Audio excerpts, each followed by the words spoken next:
Acts chapter 25. The trial before Festus. 3 days after arriving in the province, Festus went up from Caesarea to Jerusalem, where the chief priests and Jewish leaders appeared before him and presented the charges against Paul.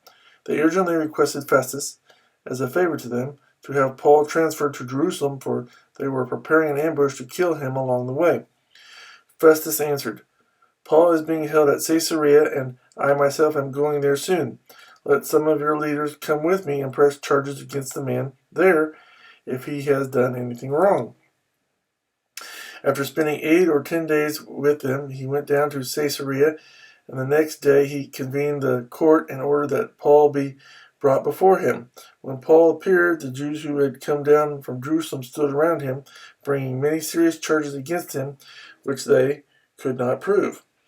Then Paul made his defense. "I have done nothing wrong against the law of the Jews, or against the temple, or against Caesar." Festus, wishing to do the Jews a favor, said to Paul, "Are you willing to go up to Jerusalem and stand trial before me there on these charges?" Paul answered, "I am now standing before Caesar's court, where I ought to be tried. I have not done any wrong to the Jews, as you yourself know very well. If, however, I am guilty of doing anything deserving death, I do not refuse to die. But if the charges brought against me by these Jews are not true, no one has the right to hand me over to them. I appeal to Caesar." After Festus had conferred with his council, he declared, "You have appealed to Caesar. To Caesar you will go." Festus consults King Agrippa.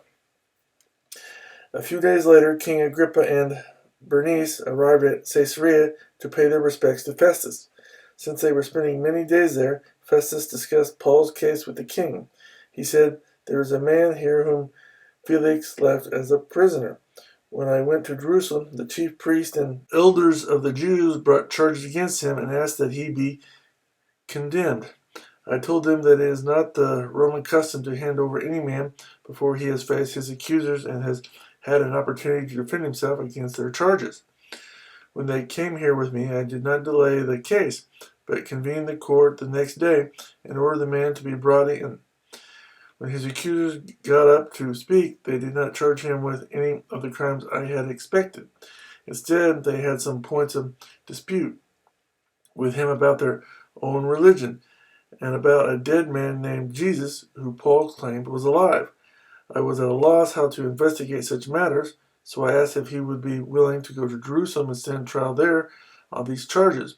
When Paul made his appeal to be held over for the emperor's decision, I ordered him held until I could send him to Caesar."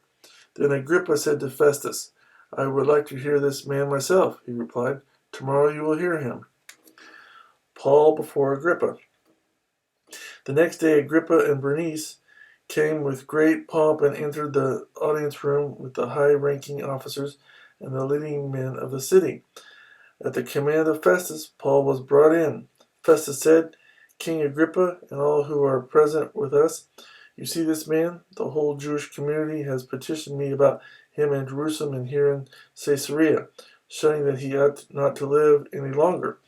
I found he had done nothing deserving of death, but because he made his appeal to the emperor, I decided to send him to Rome.